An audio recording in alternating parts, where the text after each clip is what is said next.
சிந்துபாத் வியாபாரிகளுடன் சேர்ந்து வியாபார நுணுக்கங்களை கற்றுக்கொள்கிறார். அடுத்ததாக கடல் பயணம் மூலம் பல்வேறு நாடுகளுக்கு செல்லும் வியாபாரிகளுடன் சேர்ந்து கொள்கிறார். சிந்துபாத்தின் முதல் கடல் பயணம் தொடங்கியது. கடலில் கப்பல் பல நாட்கள் பயணம். கப்பல் ஒவ்வொரு துறைமுகமாக சென்றது. சிந்துபாத் கொண்டு போன சரக்குகளை அங்கே விற்கிறார்.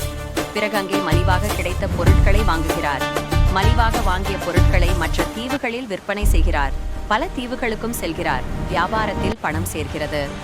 இந்த கடல் பயணம் மூலம் பல்வேறு தீவுகளில் வியாபாரம், பல்வேறு மக்கள் சந்திப்பு, பலவிதமான அனுபவம் என சிந்துபாத் வாழ்க்கையில் கிடைக்கிறது. இவ்வாறு அவரது வாழ்க்கை அருமையாக நகர்ந்தது. அப்போதுதான் இந்த மாற்றம் ஏற்பட்டது. கடல் பயணத்தின் போது ஒரு நாள் தீவை கண்டு இளைப்பாற முடிவு செய்து தீவுக்கு சென்றனர். ஆடல் பாடல் என்று மகிழ்ந்து சமையல் செய்ய ஆரம்பிக்கின்றனர். சில நிமிடம் கழித்து அவர்கள் அமர்ந்திருக்கும் இடம் லேசாக அசைய ஆரம்பிக்கிறது. அனைவரின் முகத்திலும் திகில் பரவுகிறது. அந்த அசைவு மேலும் அதிகரிக்க பிறகுதான் தெரிய வருகிறது. அவர்கள் அனைவரும் அமர்ந்திருக்கும் இடம் திமிங்கலத்தின் முதுகு என திமிங்கிலம் சூடுபட்டு விழித்து கடலுக்குள் மூழ்க ஆரம்பிக்கிறது. அதன் முதுகில் இருந்த அனைவரும் தத்தளித்து கடலில் வீழ்கின்றனர். அவர்கள் வந்திருந்த கப்பல் மாலுமி கடலில் விழுந்தவர்களை காப்பாற்ற அவர்கள் அருகில் கப்பலை செலுத்துகிறார். வந்த கப்பலில் இருந்து இவர்களின் அருகில் கயிறுகளை வீசுகின்றனர். சிந்துபாத்தால் கயிறினை பிடிக்க இயலாமல் போய்விடுகிறது.